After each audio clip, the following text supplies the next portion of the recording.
म्हणजे माझ्याकडे मध्ये एक जोडपं आलं होतं बरं का. ते दोघं म्हणले, की "सर आमचं एकमेकांवरती प्रेम आहे हं. आणि आम्ही दोघांना हो पण म्हणलंय." म्हटलं, "बरं. पण आता पुढे काय करू?" म्हणजे म्हटलं, "पुढे काय करू म्हणजे?" "नाही म्हणजे लग्न करू का नको करू? हं. लग्न आमचं टिकेल का नाही टिकणार? हं. मग लग्न झाल्यावरती आम्ही कसं एकमेकांचं करायचं. रोजच्या आयुष्यामध्ये इन्व्हॉल्व होऊ?" हे आम्हाला माहितीच नाहीये. म्हणजे बऱ्याचशा गोष्टी कळतच नाहीत. हं. जसं आपण मगाशी म्हणलं, की पैशाच्या बाबतीत माहीत नाही. हं. समाजामध्ये कसं वागायचं माहीत नाही. त्या पार्टनरच्या आई-वडिलांशी कसं वागायचं माहीत नाही.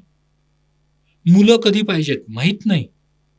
मग इतक्या सगळ्या व्हेरिएबल्स अगदी मेडिकली कितीतरी जणांना हे माहीत नसतं, की आपल्या पार्टनरला काही आजार आहे का नाही. हं. मग ह्या सगळ्या गोष्टी आपण विवाहपूर्व जर का एका काउन्सिलरकडे गेलो, तर तिथे त्या डिस्कस होतात. हं.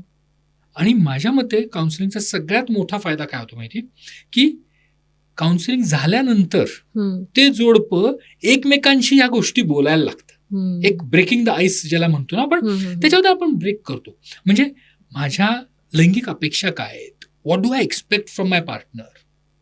हे देखील बोलू शकतो का आपण? नाही बोलू शकत. हं. बोलतो काय आपण? तर ही नटी आवडते का तो नट आवडतो? हं. हा रंग आवडतो का? आणि गुलाबजाम आवडतो का जिलबी आवडते? हे अगदी क्षुल्लक गोष्टी आहेत. हं. या नाहीच, हे नाही विचारलं तरी चालतील.